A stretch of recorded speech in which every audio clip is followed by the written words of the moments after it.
Panoli જીઆઈડીસીના મહારાજનગર circle પર street light અને ગિન્ની ચોકડી પર તાત્કાલિક સ્પીડ બ્રેકર બનાવવાની લોકમાંગ. જનસેવા પ્રભુ સેવા ચેરિટેબલ ટ્રસ્ટની રજૂઆત. અકસ્માતો અટકાવવા ગિન્ની ચોકડી પર બમ્પર અને મહારાજનગર સર્કલનું બ્યુટિફિકેશન કરવા ઉઠતી માંગ.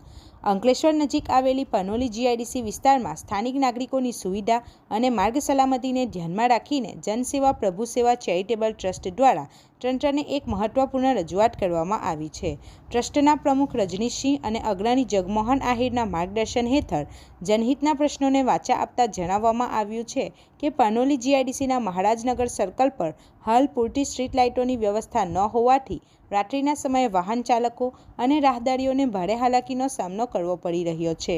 આથી આ સર્કલ પર શીઘ્ર અદ્યતન સ્ટ્રીટ લાઇટની વ્યવસ્થા ઊભી કરવામાં આવે તેમજ સર્કલને સુંદર અને સુવ્યવસ્થિત રીતે વિકસાવવામાં આવે તો વિસ્તારની સુંદરતામાં વધારો થશે અને ટ્રાફિકની સમસ્યા હલ થવાની સાથે સાથે સ્થાનિક ઉદ્યોગો તેમજ નાગરિકોને મોટી રાહત મળશે.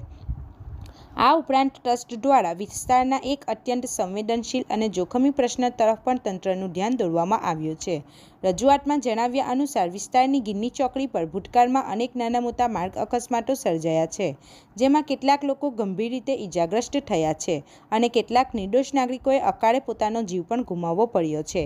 આ વિસ્તારમાં સતત વધી રહેલા અકસ્માતોના ગંભીર સિલસિલાને રોકવા માટે ગિન્ની ચોકડી પર તાત્કાલિક ધોરણે સ્પીડ બ્રેકરનું નિર્માણ કરવું અનિવાર્ય બન્યું છે. જો અહીં વહેલી તકે સ્પીડ બ્રેકર બનાવવામાં આવે તો વાહનોની ગતિ પર નિયંત્રણ લાવી શકાશે, જેનાથી અકસ્માતોની સંખ્યામાં નોંધપાત્ર ઘટાડો થશે અને અસંખ્ય લોકોના કિંમતી જીવન સુરક્ષિત કરી શકાશે. જનસેવા પ્રભુ સેવા ચેરિટેબલ ટ્રસ્ટ દ્વારા સત્તાધીશોને નમ્ર અપીલ કરવામાં આવી છે કે રસ્તાની સુરક્ષા અને લોકહિતના આ બંને અત્યંત આવશ્યક મુદ્દાઓને પ્રાથમિકતા આપીને તેના પર સહાનુભૂતિપૂર્વક વિચારણા કરવામાં આવે. સ્થાનિક રજૂઆતકર્તાઓએ આશા વ્યક્ત કરી છે કે તંત્ર દ્વારા જનહિતના આ કાર્યો વહેલી તકે પૂર્ણ કરી નાગરિકોની સુરક્ષા સુનિશ્ચિત કરવામાં આવશે. રિપોર્ટર હુમેદ સૈયદ સાથે ગુજરાત અદ્ભુત ન્યૂઝ ગુજરાતી. આપણી આસપાસ બનતી ઘટનાના સમાચાર જોવા માટે ગુજરાત અદ્ભુત ન્યૂઝ ગુજરાતીને લાઇક કરો, શેર કરો.